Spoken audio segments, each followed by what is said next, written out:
Apa yang dimaksud dengan bid'ah dan apa saja contohnya? Dikarenakan di kalangan kami yang awam masih belum bisa tahu apa itu bid'ah. Ketika seseorang melakukan kesyirikan, maka ketika itu dia telah membatalkan syahadat asyhadu an la ilaha illallah.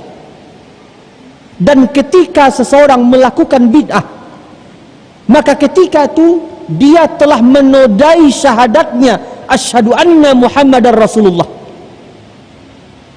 Maka ketika seseorang mengucapkan aku bersaksi Muhammad adalah utusan Allah, tidaklah beliau dikatakan Rasulullah kecuali karena membawa risalah. Risalah itulah yang syariat Allah. Maka bid'ah adalah merupakan tambahan dari apa yang Allah syariatkan. Inilah yang dikatakan dengan bid'ah.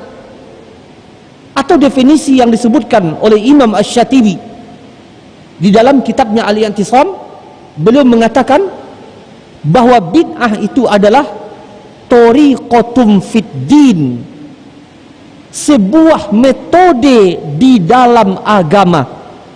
Berarti tidak termasuk perkara dunia di dalam agama. Maka listrik bukan bid'ah yang dimaksud. Kipas angin bukanlah bid'ah yang dimaksud di sini, karena itu bukan perkara agama. Karena bid'ah yang dimaksud dalam perkara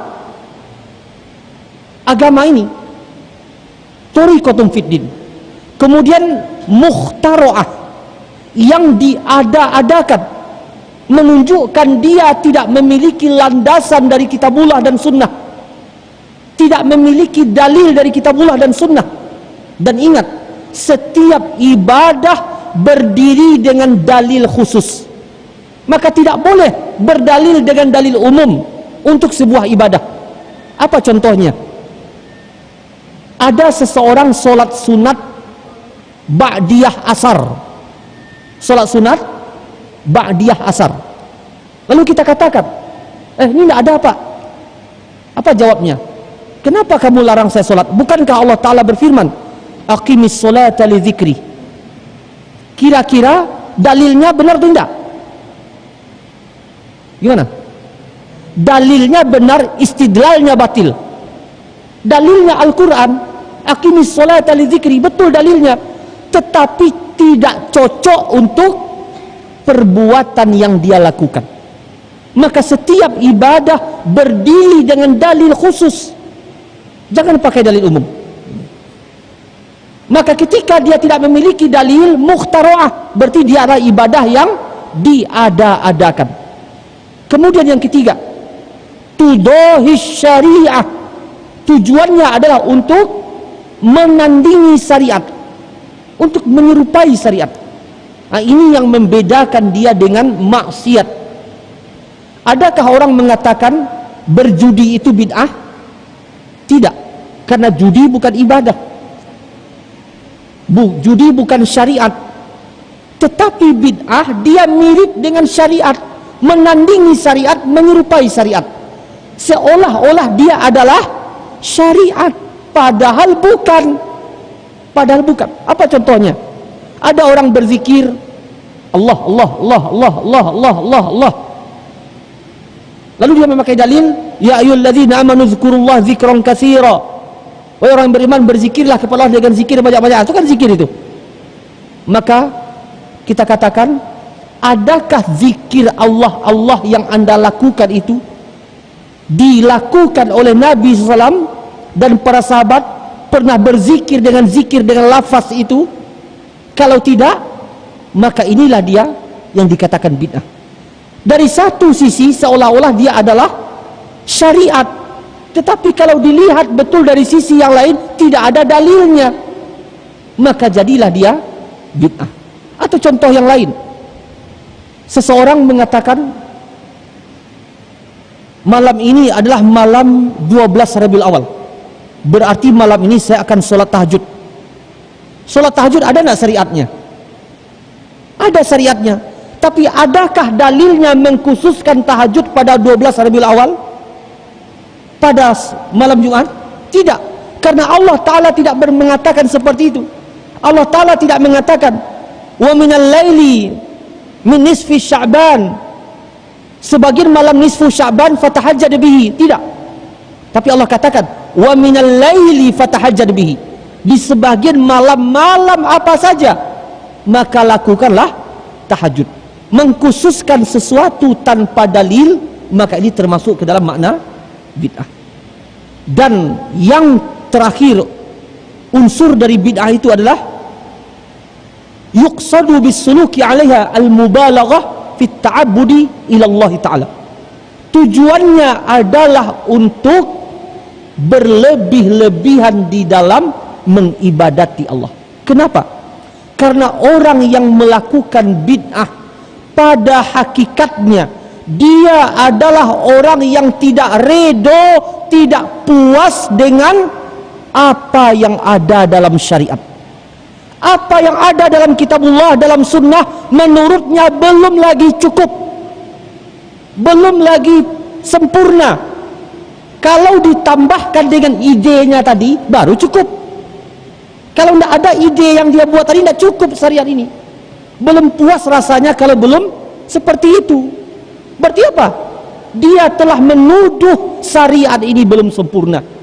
Padahal Allah Ta'ala berfirman, al-yawma akmaltu lakum dinakum wa atmamtu alaikum ni'mati wa raditu lakumul islam madina. Pada hari ini aku cukupkan, aku sempurnakan untuk kalian agama ini. Dan lihat, Allah menyatakan keredoannya bahwa Islam Allah redoi menjadi agama bagi kita. Setelah apa? Setelah Allah mengakui kesempurnaannya.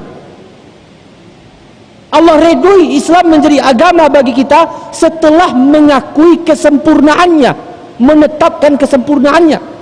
Lalu kita katakan belum cukup, maka berarti kita telah menentang Allah Tabaraka wa Ta'ala.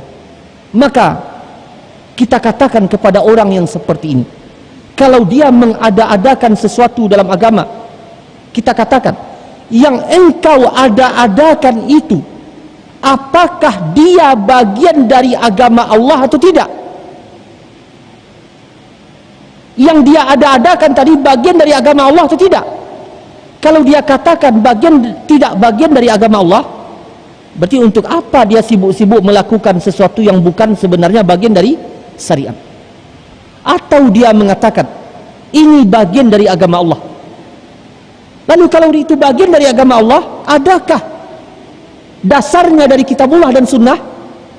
Karena kalaulah memang dia bagian dari agama Allah, sementara agama ini telah sempurna, berarti mesti ada dasarnya.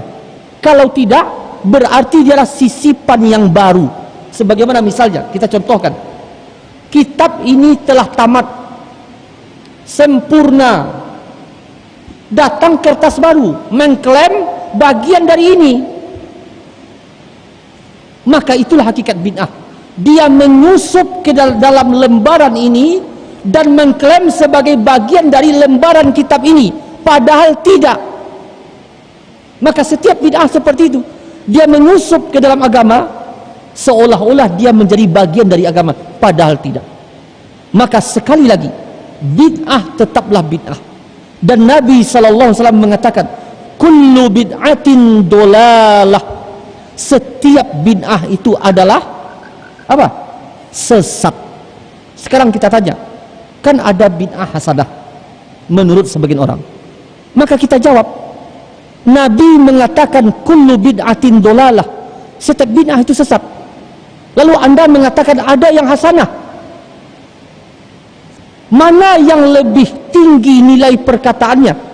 Perkataan Rasul dengan perkataan 1000 ulama tetapi menyelisih perkataan Rasul. Mana yang lebih tinggi? Kalaupun dikatakan ada ulama berpendapat, maka kita tidak akan meninggalkan satu perkataan Rasul meskipun menyelisih perkataan ribuan ulama. Tidak akan kita tinggalkan, karena perkataan Rasul lebih didahulukan daripada perkataan ulama-ulama. Inilah adab yang Allah perintahkan dalam surat Al-Hujurat.